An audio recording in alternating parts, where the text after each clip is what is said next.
Pemirsa, wacana KPU terkait sistem pemilu proporsional tertutup menuai polemik. Selain dinilai akan membuat rakyat tidak tahu siapa caleg pilihan mereka, sistem ini juga dinilai memunculkan oligarki politik. Dan untuk membahasnya kita akan berbincang langsung bersama dengan Dewan Pembina Perludem.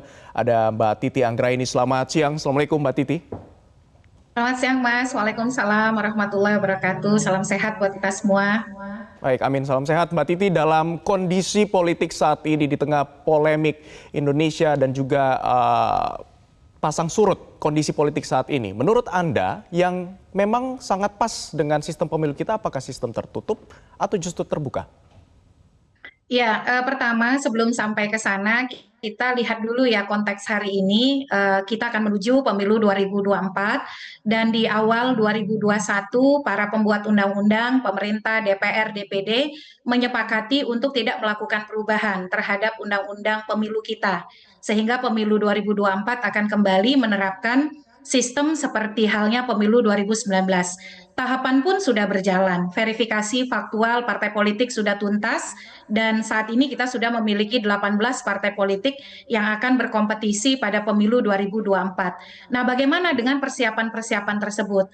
Persiapan-persiapan tersebut sudah dilakukan dengan dinamika yang mengakomodir sistem pemilu proporsional terbuka.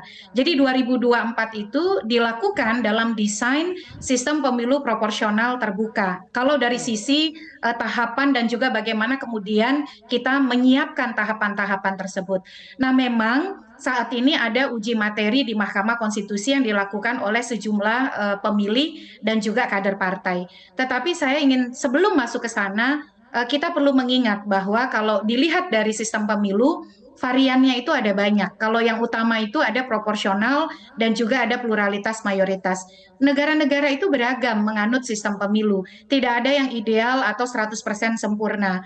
Namun Baik. yang dicari itu adalah sistem pemilu yang cocok. Nah, untuk Indonesia, yang pertama harus kita pertimbangkan, kita menganut kedaulatan rakyat berdasarkan Undang-Undang Dasar. Bagaimana kemudian setiap pilihan kita di dalam mengatur pemilu itu memperkuat konsep kedaulatan rakyat.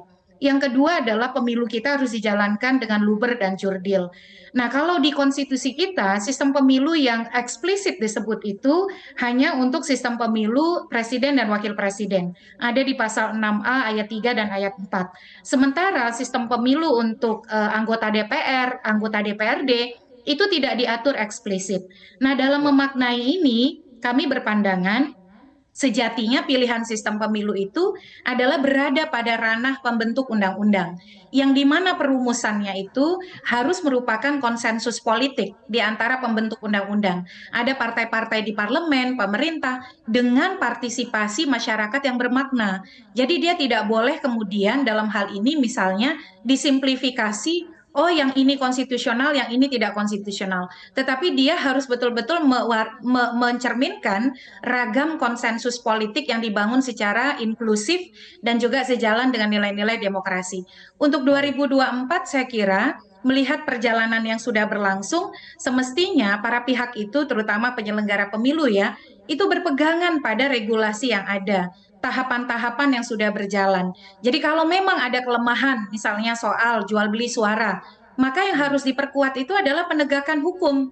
Bagaimana kita memastikan instrumen pengawasan, baik itu oleh Bawaslu ataupun institusi-institusi yang terkait lainnya, itu bisa berjalan dengan optimal dan penegakan hukumnya dilakukan dengan sungguh-sungguh begitu. Karena Baik. kalau kemudian kita masuk Baik, kepada Mbak Titi. isu yang sebenarnya itu kita sudah melampaui proses itu, dikhawatirkan justru akan mengganggu persiapan pemilu itu sendiri. Baik, Mbak Titi, tadi sempat Anda mengatakan bahwa justru yang harus ditangani adalah penegakan hukum pada saat kecurangan-kecurangan pemilu terjadi. Menurut Anda, apakah penegakan hukum itu saat ini sudah dilakukan secara besar-besaran atau justru malah pilihannya adalah mengganti dengan sistem pemilu ini? Apapun sistemnya, Mas, mau terbuka tertutup, yang namanya jual beli suara atau jual beli itu atau politik uang itu ada. Hanya yang berbeda itu lokusnya atau lokasinya. Mengapa Hmm. kita beralih pada tahun 2004 ke sistem proporsional terbuka? Karena kita geram atau gerah dengan jual beli nomor urut di dalam pencalonan dan fenomena kader jenggot ya waktu itu, kader yang mengakarnya ke elit, ke atas, bukan mengakar ke rakyat. Jadi ini hanya soal lokusnya saja. Nah, terkait dengan misalnya masalah jual beli suara atau vote buying. Jadi kita berhadapan pada dua situasi. Pada situasi hari ini, otoritas rakyat untuk ikut menentukan itu hadir melalui proporsional terbuka. Kalau tertutup misalnya dipaksakan, lalu ruang rakyatnya ada di mana? Sementara kita tidak mengenal pemilihan internal partai untuk menentukan nomor urut yang akan dibawa oleh para caleg dan diusung oleh partai.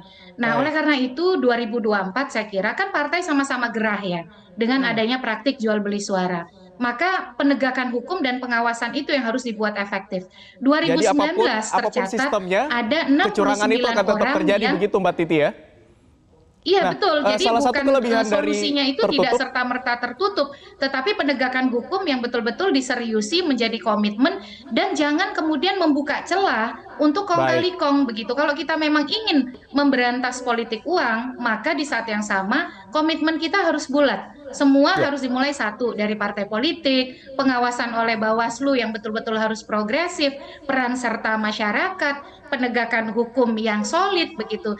Jadi itu yang sebenarnya menjadi solusinya karena dimanapun apapun pilihan sistemnya, politik uang itu peluangnya selalu ada begitu. Baik, Mbak Titi, tapi salah satu kelebihan dari proporsional terbuka adalah warga bisa langsung coblos pilihan mereka. Seperti kata AHY tadi bahwa ibaratnya tidak beli kucing dalam karung. Tapi nyatanya banyak warga juga yang mengalami kekecewaan dari hasil yang mereka pilih. Seperti apa pendapat Anda? Ya, apapun saya kira salah satu hulu dari sistem pemilu dan demokrasi kita adalah di kualitas partai politik. Jadi mau dia terbuka, mau dia tertutup, yang mengusung calon itu kan adalah partai politik. Nah, jadi bedanya kalau dalam misalnya sistem proporsional terbuka ini, kita itu kemudian ikut bisa mempengaruhi siapa yang akan menjadi yang terpilih. Karena istilahnya begini, Mas, saat ini yang menjadi keresahan kita adalah keterlibatan pemilih atau anggota partai itu hanya 2 kali saja. Satu, saat verifikasi partai politik ingin menjadi peserta pemilu, dan yang kedua saat di bilik suara dalam sistem yang hari ini ya. Nah, ketika Ya. di bilik suara misalnya peran itu juga diputus, maka keterlibatannya hampir tidak ada. Karena tawaran yang diminta oleh para pemohon ke Mahkamah Konstitusi itu ansih mengganti bagaimana struktur surat suara hanya mencoblos tanda gambar partai, lalu calon terpilih menjadi nomor urut. Lalu tapi kemudian tidak menyentuh di mana ruang pemilih, di mana ruang anggota sebelum hari pemungutan suara yang hanya bisa disuguhkan oleh gambar partai.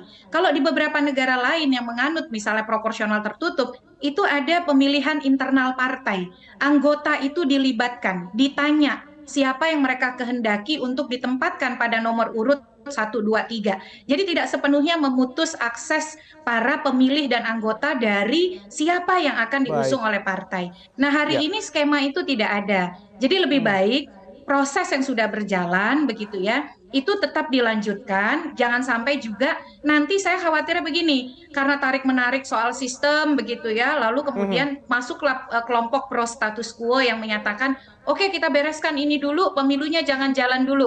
Nah, itu kita tidak berharap seperti itu. Baik. Lebih baik bagaimana kita mengedukasi rakyat kita kuatkan pemilih kita supaya tidak tergoda jual beli suara, di saat yang sama partai berbenah.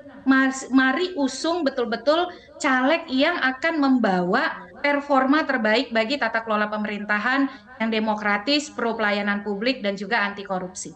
Ya, semoga saran dari Mbak Titi ini bisa didengarkan oleh penyelenggara dan juga peserta pemilu ya. Mbak Titi, kalau kita lihat kemarin pertemuan 8 partai politik yang kompak menolak dengan adanya sistem proporsional tertutup ini. Seberapa besar pengaruhnya dengan putusan Mahkamah Konstitusi nanti? Ya, saya kira mahkamah tetap harus menjadi mahkamah yang mandiri dan juga merdeka ya. Aspirasi partai politik ini merupakan aspirasi bagian dari pembentuk undang-undang yang saya kira mencerminkan dinamika politik elektoral kita. Satu sisi yang bagus dari pertemuan 8 partai politik ini memperlihatkan meskipun mereka berada dalam Oh gitu. perbedaan pilihan politik terkait misalnya pilpres begitu ya, ada koalisi-koalisi yang berbeda, ternyata mereka bisa menemukan satu kesepahaman terkait dengan sistem pemilu. Nah, ini menjadi pembelajaran bagi pemilih kita, bagi para warga negara menuju 2024. Terlepas apapun perbedaan kita dalam pilihan politik, ternyata ada kesamaan-kesamaan yang tetap bisa menemukan kita. Oleh karena itu, mari gunakan pemilu ini sebagai sarana untuk persatuan, kesatuan, perbedaan itu hal yang biasa, ternyata partai kalau untuk urusan pencalonan pilpres bisa berbeda, tapi ketika urusan sistem pemilu itu bisa mencapai konsensus yang sama begitu. Nah, ini menjadi sebuah pembelajaran yang sehat bagi praktik demokrasi elektoral kita. Yang kedua adalah Mahkamah Konstitusi diharapkan kembali kepada esensi sebagai the guardian of constitution. Dalam memutus adalah bagaimana berpegangan pada nilai-nilai konstitusi. Kalau kami berpandangan soal pilihan sistem pemilu buka tutup itu adalah otoritas pembentuk undang-undang. Tapi Mahkamah perlu menekankan, mengingatkan misalnya bahwa partai tidak boleh meninggalkan pemilih, bahwa harus memperkuat kedaulatan rakyat, soal penegakan hukum itu harus efektif, dan seterusnya. Demokrasi internal partai harus dijalankan. Jadi pesan-pesan variabel-variabel demokrasi yang dikokohkan ini yang harus disampaikan oleh Mahkamah Konstitusi. Sementara apakah dia mau buka atau tutup, biarkan kemudian diskursus itu hadir di pembentuk undang-undang dengan melibatkan masyarakat secara partisipatoris dan bermakna.